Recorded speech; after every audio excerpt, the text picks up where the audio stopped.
નમસ્તે મિત્રો, તાજેતરમાં તમે જોયું હશે કે સરકાર દ્વારા આધાર કાર્ડ અને પાન કાર્ડને લિંક કરવાની સૂચના આપવામાં આવી રહી છે. છેલ્લા ઘણા સમયથી સરકાર દ્વારા વારંવાર સૂચના અપાઈ રહી છે કે તમે પાન કાર્ડને આધાર કાર્ડ સાથે લિંક કરી દો.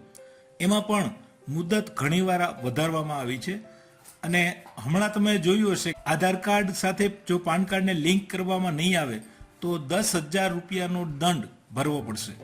હમણાં સુધી આ લિંક કરવાની જે પ્રોસેસ છે એ આપણે ઓનલાઈન ફ્રીમાં ઘર બેઠા કરી શકતા હતા, પણ જો હજુ સુધી તમે આધાર કાર્ડ અને પાન કાર્ડ લિંક નથી કર્યું તો હવે આના માટે 1,000 રૂપિયા દંડ ભરવો પડશે. 31/3/2023 સુધી તમે જો આ લિંક નહીં કરો તો 31 માર્ચ પછી 10,000 રૂપિયા સુધીનો દંડ ભરવો પડશે. અને જો એમ છતાં આ દંડ ન ભરવામાં આવે અને આ લિંકની પ્રોસેસ નહીં કરવામાં આવે તો ઘણું બધું નુકસાન થઈ શકે છે. તો આ વિડીયોમાં આપણે જોવાના છીએ કે આપણું આધાર કાર્ડ પાન કાર્ડ સાથે લિંક છે કે નહીં એ ઓનલાઈન કેવી રીતે ચેક કરવું, અને જો આ લિંક ન હોય તો લિંક કેવી રીતે કરવું, અને સાથે સાથે એ પણ જોઈશું કે જો આ લિંક પ્રોસેસ ન કરીએ તો એનાથી આપણને શું નુકસાન થઈ શકે છે. તો વિડીયો સાથે બન્યા રહેજો. Let's start video.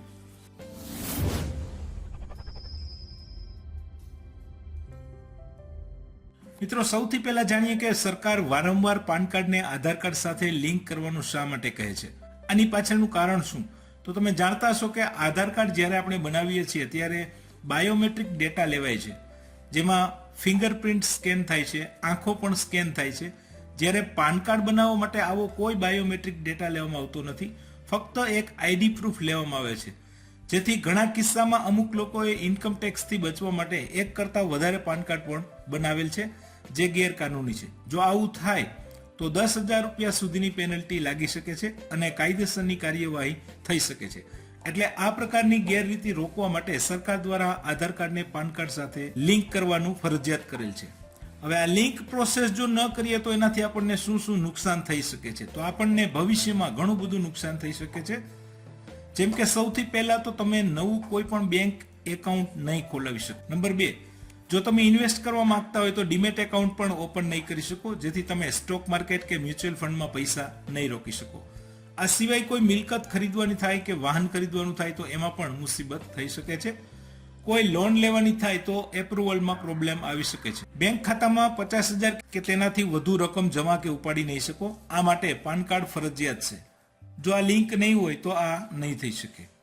Income tax website ઉપર લોગિન નહીં કરી શકો, જેનાથી રિટર્ન ફાઇલ નહીં થઈ શકે. સરકાર પાસે કોઈ રિફંડ લેવાનું થતું હોય તો એ પણ નહીં લઈ શકાય. હવે વાત કરીએ કે આપણું પાન કાર્ડ આધાર કાર્ડ સાથે લિંક છે કે નહીં એ ઓનલાઈન કેવી રીતે ચેક કરવું, તો પ્રેક્ટિકલ જોઈએ. સૌથી પહેલા તમારા મોબાઈલ, કોમ્પ્યુટર કે લેપટોપમાં કોઈ પણ એક બ્રાઉઝર ઓપન કરો અને ગૂગલમાં જઈને સર્ચ કરો ઈ ફાઇલિંગ. આટલું લખી સર્ચ કરશો એટલે આ પ્રમાણેના કેટલાક ઓપ્શન આવશે, જેમાં નીચે જોશો તો ઇન્કમ ટેક્સ ડિપાર્ટમેન્ટ આ ઓપ્શન મળશે, એના ઉપર ક્લિક કરો.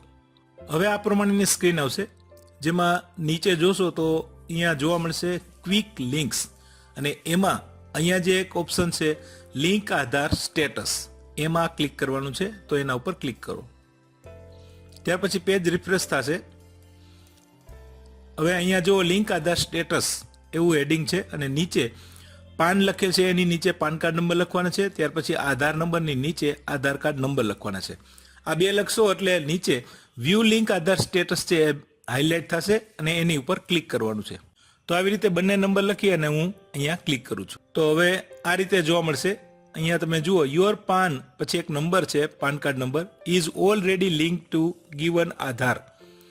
જો આધાર સાથે લિંક હશે તો આવી રીતે જોવા મળશે. જો લિંક નહીં હોય તો એ પ્રમાણે મેસેજ જોવા મળશે કે તમારો આ પાન કાર્ડ નંબર આધાર કાર્ડ સાથે લિંક નથી. તો ક્લોઝ કરીએ. હવે ફરી મેઇન પેજ ઉપર આવીએ, જેમાં ક્વિક લિંક્સમાંથી આપણે જવાનું છે લિંક આધાર. જો નંબર લિંક ન હોય તો લિંક કેવી રીતે કરીએ?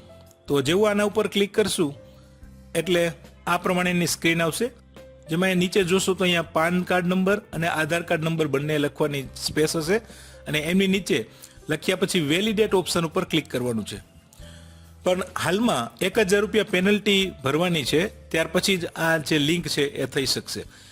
આના માટેના સ્ટેપ્સ તમે અહીંયા ઉપર જોશો સ્ક્રીનમાં, અહીંયા જુઓ, અહીંયા click here for payment related information, એના ઉપર ક્લિક કરશો એટલે ત્યાંથી તમે એ જાણી શકશો કે ₹1000 પેનલ્ટી ઓનલાઈન કેવી રીતે પેમેન્ટ કરવું અને ત્યાર પછી કેવી રીતે લિંક કરવું.